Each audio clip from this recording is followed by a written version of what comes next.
Mary నిజమైన మారుమనస్సు అనుభూతిని పొంది దేవుని సన్నిధిలో మొరపెట్టింది కనుక నిర్మల జీవితంలో రక్షణ అనుభవాన్ని చూడగలిగింది. మరి నిర్మల జీవితం ఇప్పుడు ఎలా ఉండబోతుందో చూద్దాం. నిర్మల కూడా నిజమైన మారుమనస్సు అనుభవం పొందనుందా? నిజమైన మారుమనస్సు అనే ఈ కథనం ద్వారా దానిని చూద్దాం. ఎక్కడ ఇద్దరు ముగ్గురు కూడుకొని ఆయన నామమున ప్రార్థన చేస్తారో అక్కడ మన తండ్రి కుమార పరిశుద్ధాత్మ దేవుడు ఎన్నో కార్యాలు చేస్తారు అన్నదానికి నిర్మల జీవితమే సాక్ష్యం. నిర్మలా మేరీల ప్రార్థనా జీవితం నిర్మల స్వేచ్ఛగా మందిరానికి వెళ్తుంది. మరి అపవాది గలిబిలి కూడా క్రైస్తవులకు తప్పదు కదా. ఒకరోజు నిర్మల చర్చికి వెళ్తుండగా భర్త రఘు, చూస్తుంటే మితిమీరి ప్రవర్తిస్తున్నావు. మన దేవుళ్ళు చాలరా నీకు? ఆ ఇంగ్లీషోళ్ళ దేవుడు కావాలా? ఏటేటి ఇంగ్లీషోళ్ళ దేవుడా? ఆ ఇంగ్లీషోళ్ళే నువ్వు వాడే సెల్ ఫోన్ కనిపెట్టారు. ఏది దాన్ని కాల్లో విసిరేయి చూద్దాం. ఒక మాటలు మాట్లాడుతున్నాడు మాటలు.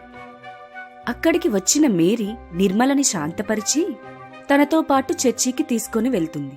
పాస్టర్ గారు ప్రసంగం ద్వారా నిజమైన మారుమనసు కోసం చెప్తూ ఉంటారు. చర్చి ముగించుకొని తిరిగి వస్తుండగా నిర్మల, అవును మేరీ, నేను దేవుణ్ణి నమ్ముతున్నాను. బాప్తీసం తీసుకుంటే సరిపోతుంది కదా. పాస్టర్ గారితో మాట్లాడినా? నిర్మల, ఇలా అడుగుతున్నానని ఏమీ అనుకోకు. రాత్రి ఏం సీరియల్ చూసావ్? ఈ వారంలో ఎన్ని సినిమాలు చూసావేంటి? నీ భర్తని తిట్టడం ఆపేశావా మరి? అంటూ నిజమైన మారుమనసు కోసం ఇంకా లోతుగా చెప్తూ ఉంటుంది మేరీ. పాత జీవితాన్ని వదిలి కొత్త జీవితం క్రీస్తులో నడవాలి, భర్తతో గొడవలు పడకూడదు, ప్రార్థనా జీవితం ఇంకా మెరుగ్గా ఉండాలి అని చెప్తుంది. దానికి నిర్మల, చూడు మేరీ, వేరే దేశం దేవుడు అది ఇది అంటే కోపం రాదా? సంపాదన ఉండదు కాని ఓక మాట్లాడతాడు. ఆ దేవుడే ఏదో ఒక రూపంలో నా కుటుంబాన్ని పోషిస్తున్నాడు. అలాంటిది నా దేవుడిని తిడితే కోపం రాదా మరి? మరి మొదట్లో నేను కూడా అలానే తిట్టాను, గుర్తుందా? అప్పుడు నువ్వు మారావా, లేకపోతే దేవుడు కనిపిస్తే మారావా? నిజమేనే మేరీ, నన్ను క్షమించు. అయినా అలాంటి తాగుబోతోడితో దేవుడు మాట్లాడతాడా? మాట్లాడితే మాత్రం వాడు మారుతాడా? వాళ్ళిద్దరూ మాట్లాడుకుంటూ మేరీ ఇంటికి చేరుకుంటారు. మేరీ నిర్మలకి దేవుడు చేసిన ఎన్నో కార్యాలు బైబిల్ తెరిచి చూపిస్తుంది. పౌలుగా మారిన సౌలు కోసం అపోస్తుల కార్యములు తెరిచి చూపిస్తుంది. ప్రార్థన వలన ఎన్ని కార్యాలు జరుగుతాయో ఎందరో సాక్ష్యాలు నిర్మలతో పంచుకుంటుంది మేరీ. నిర్మలకి చదువు రాదు అని బాధగా ఉంటుంది. తాను కూడా మారుమనసు అనుభవం పొంది తన కుటుంబాన్ని మార్చుకోవాలి అని ఎంతో ఆశపడుతుంది. ఆ విషయం మేరీకి చెప్తుంది నిర్మల. అప్పుడు మేరీ నిర్మలతో, మీ అబ్బాయి ఇంటర్ వరకు చదివాడు కదా, తనతో ప్రతిరోజు బైబిల్ చదివించు నిర్మల. ప్రార్థనలో దేవుణ్ణి అడుగు. నాకా చదువు రాదు, బైబిల్ చూస్తే ఎక్కడ అరుస్తాడో అని బైబిల్ కూడా ఇంట్లో ఉంచడం లేదు మేరీ.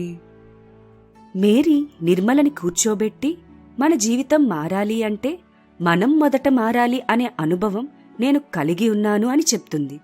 ఎక్కడెక్కడ వెనుకబడి ఉన్నావో దేవుణ్ణి అడుగు, ఆ దేవుడు ఖచ్చితంగా మాట్లాడతారు. నీ గత పాపపు జీవితాన్ని కన్నీటితో ఒప్పుకో. అప్పుడే నిజమైన మారుమనస్సు అనుభూతిని పొంది నిన్ను నీ కుటుంబాన్ని కట్టుకోగలవు అని చెప్తుంది మేరీ. నిర్మల తన ఇంటికి వెళ్లి ప్రార్థన చేసుకుందామని చూస్తే తన కొడుకు శరత్ టీవీ పెట్టుకుని ఉంటాడు. అయినా బాత్రూంకి వెళ్లి మరీ ఆత్మ ప్రేరేపణతో బిగ్గరగా ఏడుస్తూ పాపాలన్నీ ఒప్పుకొని కన్నీటి ప్రార్థనలో ఉంటుంది నిర్మల. అప్పుడు యేసుప్రభువు ప్రత్యక్షమయ్యి తన కన్నీటిని తుడుస్తాడు. ఇంతలో తన కొడుకు తలుపు కొడతాడు. దేవుడు తనని తాకిన ఆ అనుభూతి, ఆ సంతోషంతో నిర్మల బయటికి వస్తుంది. కొడుకు ఎన్ని నిందిస్తున్నా, భర్త ఎంత వేధిస్తున్నా, తినడానికి తిండి లేకున్నా తనకి వచ్చిన నిజమైన మారుమనసు అనుభవం నిర్మల హృదయానికి ఎంతో నెమ్మదిని, సంతోషాన్ని, సమాధానాన్ని ఇస్తుంది. దేవుని కోసం మరింత ఉత్సాహంగా అడుగులు వెయ్యాలి అని నిర్మల తన జీవితాన్ని ప్రార్థనలో ఎక్కువగా గడుపుతూ, కొడుకు కోసం, భర్త కోసం ప్రార్థనలు చేస్తూ, ఇంట్లో విధేయత కలిగి, గొడవలు ఆపి, దేవుని దగ్గర హన్నా వలె తన హృదయాన్ని కుమ్మరిస్తూ వచ్చింది. పాపం ఒప్పుకొని విడిచిపెట్టడమే నిజమైన మారు మనస్సు అని తెలుసుకున్న నిర్మల జీవితంలో భర్త కొడుకు రక్షణ అనుభవం పొందనున్నారా? విశ్వాస నావలో నిర్మల ఎలా పయనించనుంది? మనం తరువాయి కథనంలో చూద్దాం. ఈ కథలని ఆదరిస్తున్న మా సహోదరీ సహోదరులకు ఇదే మా చిన్న విన్నపం. ఇంకా నిజమైన మారు మనస్సు అనుభవం ఎందరు కలిగి లేరో ఒక్కసారి కళ్ళు మూసుకొని ఆ పరలోకపు తండ్రి యొక్క సహాయాన్ని కోరుకుందాం. విశ్వాసనావలో అందరం కలిసికట్టుగా ముందుకు వెళ్దాం. Praise the Lord. ప్రార్థన. కృపాసత్య సంపూర్ణుడు అయిన నా కన్న తండ్రి, గడిచిన వీడియో ద్వారా ఎందరికో ఆదరణ కల్పించిన నా గొప్ప దేవ, నీకే వందనాలయ్యా. వీక్షిస్తున్న వీక్షకుల యొక్క రక్షణ మారుమనస్సు అనుభవాలు మీ నామ ఘనతకి ఎంతగానో దోహదపడింది తండ్రి. అదేవిధంగా నిజమైన మారు మనస్సు అనుభవం కోసం చెప్తున్న ఈ కథని కూడా అందరూ ఆదరించి అందరితో మీరు ముఖాముఖిగా మాట్లాడండి తండ్రి. ఈ చిన్ని ప్రార్థన యేసు నామములో అడిగి వేడుకుంటున్నాం పరమ తండ్రి. ఆమేన్.